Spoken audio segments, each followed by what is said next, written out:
ত্রিকোণমিতি 9.1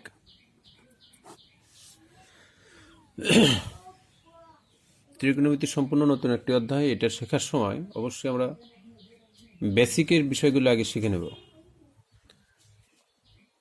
বেসিকের বিষয়ে আমরা প্রথমে কিছু সূত্র আছে শিখে নেব। 1 নম্বর সূত্র হচ্ছে sin square a plus cos square a সমান সমান 1। সম্পূর্ণরূপে এটা মুখস্থ রাখতে হবে। আমরা এই লাইন থেকে আরেকটি লাইন বের করে নিয়ে আসতে পারি, বা শুধু sin স্কয়ার a সমান সমান 1 তো এই পাশে আসি লিখে নাও, cos স্কয়ারটাকে ট্রান্সফার করে পক্ষান্তর করে দিয়ে দাও ডান পাশে, তাহলে মাইনাস cos স্কয়ার অর্থাৎ sin স্কয়ার a সমান সমান 1 মাইনাস cos স্কয়ার a। এখন sin স্কয়ার ধরে রেখে cos স্কয়ার যেমন ওই পাশে নেওয়া হয়েছে, আমরা যদি cos স্কয়ারকে ধরে রেখে sin স্কয়ারকে ওই পাশে নিই তাহলে কি দাঁড়াচ্ছে লাইনটা, বা cos স্কয়ার a সমান সমান 1 মাইনাস sin স্কয়ার a। তাহলে প্রথম সূত্র থেকে আমরা আরো দুইটা সূত্রের রূপ পাচ্ছি। এই 3 রূপই আমরা মুখস্থ রাখবো। সূত্রগুলো মুখস্থ রাখার বিকল্প নাই। 2 নম্বর আরেকটি সূত্র আছে, sec square a minus tan square a সমান সমান 1, বা sec স্কয়ার a সমান সমান 1 প্লাস tan স্কয়ার a, অর্থাৎ tan স্কয়ারটাকে পক্ষান্তর করে সমান চিহ্ন ডান পাশে নেওয়া হয়ে গেল, তাহলে মাইনাসটা প্লাস হয়ে গেছে। উপরের লাইনে কিন্তু প্লাসটা মাইনাস হয়ে গেছে, কারণ cos স্কয়ারকে আমরা পক্ষান্তর করে ডান পাশে নিয়ে গিয়েছিলাম। cos স্কয়ারের আগে প্লাস ছিল, সেটা ডান পাশে গিয়ে মাইনাস হয়ে যায়। পক্ষান্তর করলে চিহ্নর পরিবর্তন হয়। এখানে আমরা আরেকটি চেহারা রাখতে পারি, সেটা হচ্ছে এই sec স্কয়ারকে এখানে রেখে দেবো। যেহেতু এখানে মাইনাস আছে, sec স্কয়ারকে রাখবো। sec স্কয়ার a 1টাকে সমান চিহ্ন ডান পাশ থেকে বাম পাশে নিয়ে আসি, তাহলে মাইনাস 1 সমান সমান tan স্কয়ার আগে আছে মাইনাস, এই tan স্কয়ারে যদি আমি সমান চিহ্ন ডান পাশে নিয়ে যাই তাহলে হবে plus cos square, sorry plus tan square a, সামনে এখানে প্লাস হয়ে যাবে tan t, এটা t tan স্কয়ার a। আশা করি 6টা সূত্র তোমরা বুঝতে পেরেছো। 3 নম্বরে আরেকটা সূত্র আছে, cosec square a, cosec square a minus cot square a সমান সমান 1। cosec square a minus cot square a সমান সমান 1। সূত্রগুলো বইয়ের মধ্যেও আছে, তোমরা বই থেকেও শিখে নিতে পারো। বা আমি cosec স্কয়ারটাকে ধরে রাখবো, বাম পাশে cos স্কয়ারকে রাখলাম, তাহলে ডান পাশে 1 আছে, cot স্কয়ার ডান পাশে চলে গেলে প্লাস cot স্কয়ার a হলো। এটা আরেকটি সূত্র আসলো। আমরা ইচ্ছা করলে উপরের সূত্রের মতো লিখতে পারি, cosec স্কয়ারকে রাখবো এই পাশে, 1টাকে ডান পাশ থেকে বাম পাশে নিয়ে আসবো, তাহলে cosec স্কয়ার a মাইনাস 1 সমান সমান cot স্কয়ার a। আমরা এটাকে এই লাইন থেকে বিবেচনা করতে পারি, 1টাকে এই পাশে নিয়ে আসলে এটা রয়ে যায়। আবার এই লাইন থেকে বিবেচনা করতে পারি, cosec স্কয়ারকে যখন ধরে রাখলাম এবং 1টাকে সমান চিহ্ন ডান পাশ থেকে যখন বাম পাশে নিয়ে আসলাম, তখন প্লাস 1 হয়ে গেল মাইনাস 1। আর cot স্কয়ার a এটা ছিল মাইনাস, সমান চিহ্ন ডানে যখন চলে গেল তখন হয়ে গেল প্লাস cot স্কয়ার a। এই 9টা সূত্র তুমি কমপ্লিটলি মুখস্থ রাখবা। একদিন দুদিন হয়তো হবে না মুখস্থ করা, কারণ যারা কেবলমাত্র ক্লাস 9 উঠেছো তারা এই অধ্যায়ের অঙ্কগুলো সবেমাত্র পরিচিতি হতে শিখছো। এই অঙ্কগুলো আগে ছিল না, প্রথম আসছে তোমাদের। সুতরাং তোমরা বারবার পড়তে থাকবা, প্রতিদিনই 9টা সূত্র দেখতে থাকবা। মূলত আরো কয়েকটা সূত্র আমি তোমাদের দেখাবো আজকে। এই যে বেসিক এই বিষয়গুলো মনে রাখতে হবে, সূত্র মনে রাখতে হবে। সূত্রগুলো মনে রাখার পরে তোমরা এই নতুনের অঙ্কগুলো, নতুন 9.1 এই অঙ্কগুলো শিখতে পারবে, এবং ম্যাক্সিমাম টাইমই দেখবা সূত্রের ব্যবহার আছে। আমরা আরো কয়েকটা সূত্র শিখব, সেটা হচ্ছে 4 নম্বর সূত্র। 4 নম্বর সূত্রে আমরা লিখতে পারি tan a সমান সমান sin a divided by cos A. মুখস্থ রাখতে হবে, সোজা মুখস্থ। ট্যানের বিপরীত হচ্ছে কট। তাহলে যদি আমরা লিখি কট এ সমান কি হবে, কট এ সমান সমান হবে হচ্ছে cos a divided by sine a. বিষয়টা দেখো, ট্যানের সমান sine a by cos a. ট্যানের বিপরীতটা হচ্ছে কট, সবসময় মনে রাখবে ট্যানের বিপরীত কট। তাহলে কট এর সমান কি হবে, cos a by sine a হবে। Sine a by cos a, কটের বেলায় cos a by sine a, cos a by sine a. 5 নম্বর সূত্র, স্যার কাছে দেখলাম সাতটা। এখন আমরা শিখব হচ্ছে সাইনে। সাইনের সাথে কার সম্পর্ক, সাইনের সাথে কসেকের সম্পর্ক। যদি আমরা লিখি কসেক, দেখ কসেক এ, তাহলে লিখবো 1 ডিভাইডেড বাই সাইন এ। তাহলে কসেক এর সমান হচ্ছে 1 ডিভাইডেড বাই সাইন এ। অনুরূপভাবে যদি আমরা লিখি সাইন এ সমান কি হবে, সাইন এ সমান সমান 1 ডিভাইডেড বাই কসেক এ। অর্থাৎ ট্যানের বিপরীত যেমন কট, সাইনের বিপরীত তেমন কসেক, বা কসেকের বিপরীত তেমন সাইন। 6 নম্বর সূত্র, আমরা লিখতে পারি সেক এ সমান সমান কি 1 ডিভাইডেড বাই কজ এ হবে। এটার বিপরীত আবার লেখা যায় কজ এ সমান 1 ডিভাইডেড বাই সেক এ। তাহলে সেকের বিপরীত কজ, অর্থাৎ সেক সমান 1 বাই কজ, সুতরাং কজ সমান 1 বাই সেক। এবার সবচেয়ে বেশি যে সূত্রগুলো মুখস্থ রাখতে হয় সেই সূত্রগুলো আমরা একটু দেখি।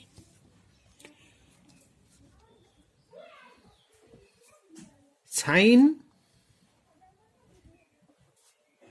এ সমান সমান লম্ব বাই অতিভুজ।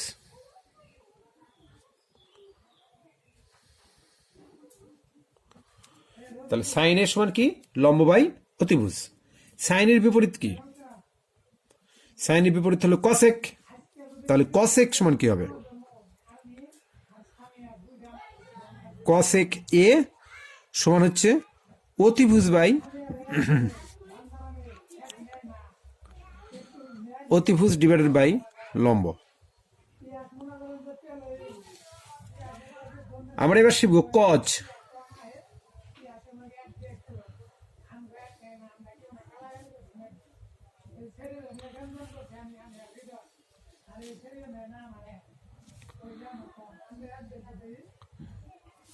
এই যে আমরা লিখেছি এ, প্রত্যেকটার সাথে এ লিখেছি, এ হচ্ছে এক ধরনের কোণ, এ হচ্ছে কোণ বোঝায়। আমরা এর পরিবর্তে থিটাও লিখতে পারি, গ্রিক বিভিন্ন অক্ষর লিখতে পারি, ল্যাটিন অক্ষর লিখতে পারি। অর্থাৎ এর পরিবর্তে 60 ডিগ্রি লিখতে পারি আমরা, 50 ডিগ্রি, 45 ডিগ্রি, 30 ডিগ্রি এসব লেখা যায়। এ হচ্ছে একটা কোণ নির্দেশ করে। পরবর্তী অধ্যায়ে গেলে তোমরা এই বিষয়গুলো আরো ভালোভাবে শিখতে পারবা। কজ সমান কি, ভূমি বাই অতিভুজ। এটা ভালোভাবে মনে রাখতে হবে। আমি এটা ডিটেলস আরো সহজ করে দেবো তোমাদের, আপাতত সূত্রগুলি লিখি। ভূমি ডিভাইডেড বাই অতিভুজ। তাহলে কজ যদি ভূমি বাই অতিভুজ হয়, কজের বিপরীত কি, সেক। কজের বিপরীত সেক, তাহলে সেক কি হবে, সেকে হবে হচ্ছে অতিভুজ বাই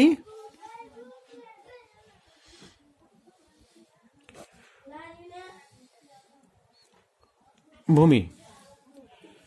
এবার আমরা দেখব 9 নম্বরের সূত্রটা। ট্যান সমান কি, ট্যান এ সমান সমান হচ্ছে লম্ব বাই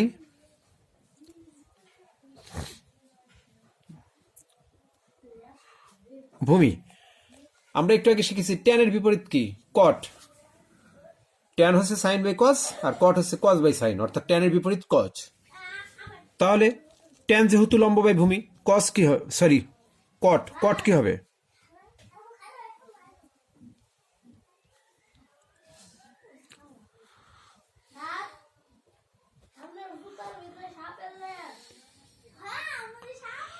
ভূমি বাই লম্ব হবে। তাহলে ট্যান হচ্ছে সরি ট্যান হচ্ছে লম্ব বাই ভূমি, কট হবে ভূমি বাই লম্ব, বিপরীত। এখন এই শেষের যে সূত্রগুলো আছে এগুলো মনে রাখার জন্য আমরা একটা টেকনিক প্রয়োগ করব। আমরা অনেক সময় বলে থাকি সাগরে লবণ আছে, অর্থাৎ সাইন সমান লম্ব বাই অতিভুজ। সাইনের বিপরীত কোসেক, এটা তাহলে কি হবে? অতিভুজ বাই লম্ব হবে। কালিতে ভেজাল আছে, ভেজাল মানে ভূমি, আর আছে মানে অতিভুজ। কালি মানে কজ, অর্থাৎ কজ সমান ভূমি বাই অতিভুজ। ট্যানকে বলি আমরা টেরা লম্বা ভূত। টেরা মানে ট্যান, লম্বা মানে লম্ব, ভূত মানে ভূমি। আমরা ইচ্ছা করলে এটাকে আবার অন্যভাবেও শিখতে পারি। সেটা দেখো, আমরা লিখতে পারি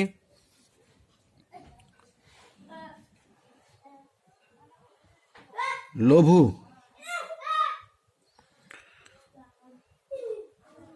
লঘু অ অ, অর্থাৎ লঘু লঘু অ অ, লঘু লঘু অ অ, সরি এটা ভুলে গেছে একটু, লঘু লঘু অ অ। এখন সম্পর্কটা বানাতে হবে, আমরা এই প্রথমটার সাথে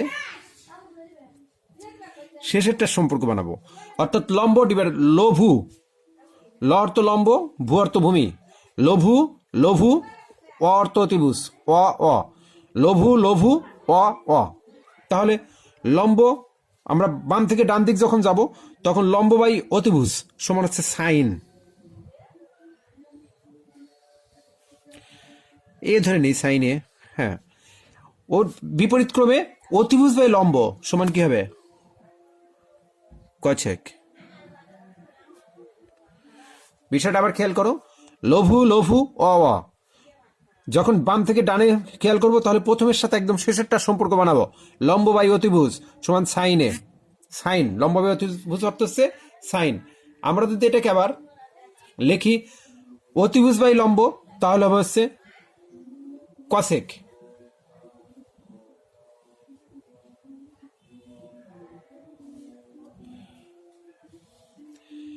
এখানে ভূমির সাথে আবার অতিভুজের সম্পর্ক আমরা বের করতে পারি। বাম থেকে যদি খেয়াল করি, ভূমি ভূমি বাই অতিভুজ,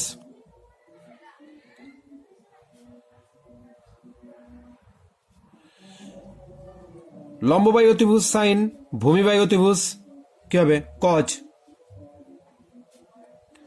কজের বিপরীত কি? সেক। সেকের জন্য কি হবে? বাম, ডান থেকে বামে যাবা, অতিভুজ বাই ভূমি। তাহলে লম্ব বাই অতিভুজ সাইন, অতিভুজ বাই লম্ব কসেক, ভূমি বাই অতিভুজ কস, অতিভুজ বাই ভূমি সেক। আরো দুটা বাকি আছে, লম্ব বাই ভূমি। তো লম্ব ডিভাইড বাই ভূমি হচ্ছে ট্যান, আর এই ভূমির সাথে যখন অতিভুজ দিবা তখন ভূমি বাই অতিভুজ, ভূমি বাই অতিভুজ হচ্ছে ট্যানের বিপরীত কট, কটে। তো লম্ব ডিভাইড বাই অতিভুজ, লম্ব বাই অতিভুজ হচ্ছে ট্যান, আর ভূমি বাই অতিভুজ হচ্ছে, সরি, লম্ব বাই ভূমি হচ্ছে ট্যান, আর ভূমি বাই লম্ব হচ্ছে কট। আবার প্রথম থেকে আমরা একটু আলোচনা করি মনে রাখার জন্য। আমরা তখন লঘু লঘু অ অ, লতে হচ্ছে লম্ব, ভূতে ভূমি, লতে লম্ব, ভূতে ভূমি, অতিভুজ অতিভুজ। এখন বাম থেকে যখন ডান দিকে যাব তখন হচ্ছে লম্ব বাই ভূমি সমান হচ্ছে সাইন, লম্ব বাই অতিভুজ সমান হচ্ছে সাইন, আর অতিভুজ বাই লম্ব সমান হচ্ছে কসেক। অনুরূপভাবে ভূমি বাই অতিভুজ, ভূমি বাই অতিভুজ সমান হচ্ছে কস, অতিভুজ বাই ভূমি সেক, সেক এই লেখো, হ্যাঁ সেকে। লম্ব বাই ভূমি ট্যান, আর ভূমি বাই লম্ব কট। তীরচিহ্ন বোঝানো হয়েছে যে এই দুইটা কোন দিকে, লম্ব বাই ভূমি এদিকে তীরচিহ্ন দেওয়া হয়েছে, লম্ব ডিভাইড বাই ভূমি সমান হচ্ছে ট্যান, আর ভূমি ডিভাইড বাই লম্ব সমান হচ্ছে কট। তাহলে তোমরা যে এই স্ট্রাকচারটা ভালো করে দেখো, আশা করি লম্ব, ভূমি আর অতিভুজের যে সূত্রগুলো তোমরা পারবে। সূত্রগুলো ভালোভাবে মুখস্থ করবে এবং প্র্যাকটিস করবে। এরপরে আমরা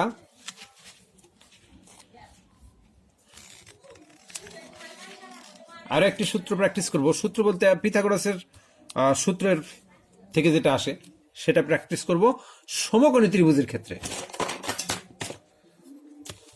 তোমরা একটু খেয়াল করো,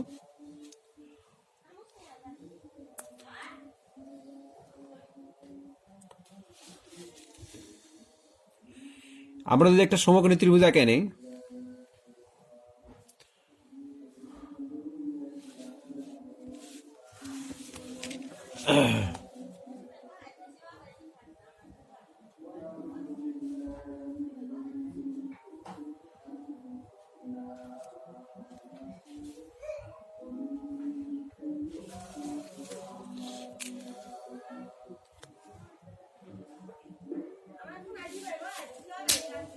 এই সমীকরণ ত্রিভুজে আমি এখানে যতগুলো কোণ নিয়েছি সব এ দ্বারা প্রকাশ করেছি।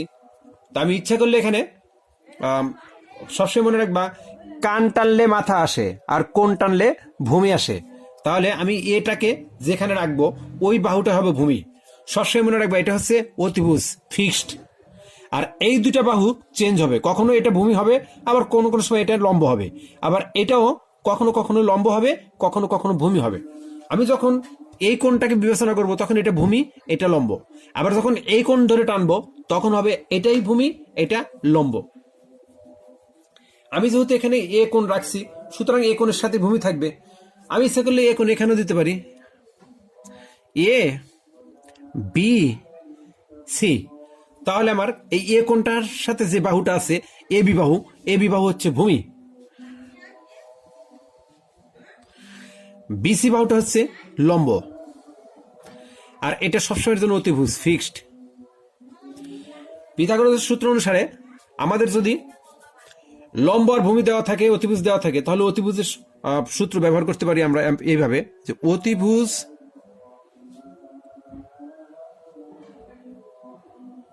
স্কয়ার সমান সমান লম্ব স্কয়ার প্লাস ভূমি স্কয়ার, বা অতিভুজ সমান কত? অতিভুজ সমান সমান রুট, এখানে স্কয়ারটা দেওয়া হয়নি, লম্ব স্কয়ার প্লাস ভূমি স্কয়ার। তোমরা এই লাইনটাকে ভালো করে মুখস্থ রাখবা, অতিভুজ সমান কি? রুট লম্ব স্কয়ার প্লাস ভূমি স্কয়ার। আবার যদি আমরা